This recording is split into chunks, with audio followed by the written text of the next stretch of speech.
ఇక డీటెయిల్స్ చూస్తే సీఎం జగన్ ప్రభుత్వంపై సుప్రీంకోర్టు ఆగ్రహం వ్యక్తం చేసింది. ఏపీలో అక్రమ ఇసుక తవ్వకాలను తక్షణమే నిలిపివేయాలని సుప్రీంకోర్టు ఆదేశించింది. అక్రమ ఇసుక తవ్వకాలను తక్షణం నిలిపివేయడానికి వెంటనే అధికారుల బృందాలను క్షేత్రస్థాయికి పంపాలని ఆదేశాలు జారీ చేసింది. కేంద్ర పర్యావరణ అటవీ శాఖ అధికారులు కూడా క్షేత్రస్థాయికి వెళ్లి అక్రమ ఇసుక తవ్వకాలు ఆపేశారా లేదా అన్నది తనిఖీ చేయాలని ఆదేశించింది. ఇసుక అక్రమాల ఫిర్యాదులపై చర్యలు తీసుకుంటామన్న ఏపీ ప్రభుత్వం అఫిడవిట్ ను సుప్రీంకోర్టు తిరస్కరించింది.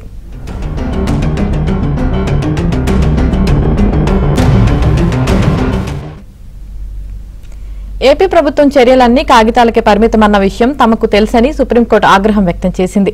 వచ్చే గురువారం నాటికి అక్రమ ఇసుక తవ్వకాల నిలిపివేతపై చర్యలను అఫిడవిట్ రూపంలో సమర్పించాలని ఆదేశించింది. సుప్రీంకోర్టు ఆదేశించిన ఏపీలో ఇసుక అక్రమాలు ఆగడం లేదని ఆధారాలతో సహా ప్రతివాది నాగేంద్ర కుమార్ సమర్పించారు. నాగేంద్ర కుమార్ పేర్కొన్న ప్రదేశాల్లో అక్రమ ఇసుక తవ్వకాలను వెంటనే నిలిపివేసేలా చర్యలు తీసుకున్న తర్వాత సుప్రీంకు నివేదించాలని ధర్మాసనం ఆదేశించింది. ప్రతివాది నాగేంద్ర కుమార్ తరపున సుప్రీంలో సీనియర్ కౌన్సిల్ సిద్ధార్థ్ లూత్రా వాదనలు వినిపించారు. ఈ లాస్ట్ మంత్ 29వ తారీఖు సుప్రీంకోర్టు ఒకటి ఇచ్చిందండి. ఎక్కడ ఇసుక అక్రమాలు జరుగుతున్నాయి అనేది కంప్లైంట్ స్టేట్ గవర్నమెంట్కి ఇవ్వమంది. రెస్పాండెంట్గా నేను స్టేట్ గవర్నమెంట్కి ఇల్లీగల్ మైనింగ్ జరుగుతుందని గతంలో కంప్లైంట్లు ఇచ్చాము. గతంలో ఫిబ్రవరిలో ఇచ్చాము, మార్చిలో ఇచ్చాము, గత సంవత్సరం నవంబర్లో కూడా ఇచ్చాం. అదే సేమ్ కంప్లైంట్ రిపీట్ చేస్తా ఎక్కడెక్కడ ఇల్లీగల్ మైనింగ్ కొనసాగుతుంది అనేది మళ్ళీ ఒకసారి ఫోటోగ్రాఫ్స్తో సహా లాటిట్యూడ్, లాంగిట్యూడ్, డే టు టైంతో సహా ఇల్లీగల్ మైనింగ్ ఏ పరిధిలో జరుగుతుంది, ఏ పరిమాణంలో జరుగుతుంది అనేది కూడా స్టేట్ గవర్నమెంట్కి ఇచ్చామండి. ఒకటైతే నేను ఖచ్చితంగా చెప్పదలుచుకున్నాను, స్టేట్ గవర్నమెంట్ ఈ ఇల్లీగల్ మైనింగ్ కొనసాగిస్తుంది ఏపీ సీఎం జగన్మోహన్ రెడ్డి. అందువల్ల ఏపీ గవర్నమెంట్ ఎటువంటి చర్యలు తీసుకునేది నాకు గట్టిగా విశ్వాసంతో నేను నమ్ముతూనే ఉన్నా. ఎందుకంటే గతంలో ఎన్జీటీ ఒకటి ఆర్డర్ ఇచ్చింది గత సంవత్సరం, దాని మీద ఎటువంటి చర్యలు తీసుకోలేదు. అదేవిధంగా సుప్రీంకోర్టు ఒక ఆర్డర్ ఇచ్చింది.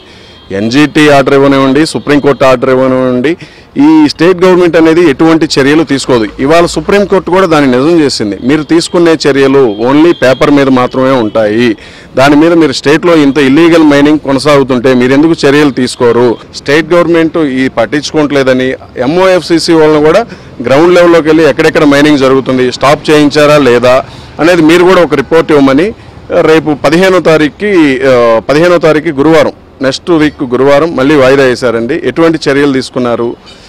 నేనైతే ఒకటైతే చెప్పదలుచుకున్నానండి, స్టేట్ గవర్నమెంట్ ఎటువంటి చర్యలు తీసుకోదండి. ఈ ఇల్లీగల్ మైనింగ్ని, ఈ దోచుకుంటాన్ని ప్రోత్సహిస్తుందే స్టేట్ గవర్నమెంట్. దాని ముఠానాయకుడిగా జగన్మోహన్ రెడ్డి ఉన్నాడు. వాళ్ళందరి కింద ఈ సిఎస్ అవ్వచ్చు, డిఎంజీ వెంకటరెడ్డి అవ్వచ్చు, వీళ్ళంతా వచ్చేపాటికి సహకరిస్తున్నారండి. ఖచ్చితంగా దీన్ని అయితే పెద్ద సిబిఐ ఎంక్వైరీ చేయాలి.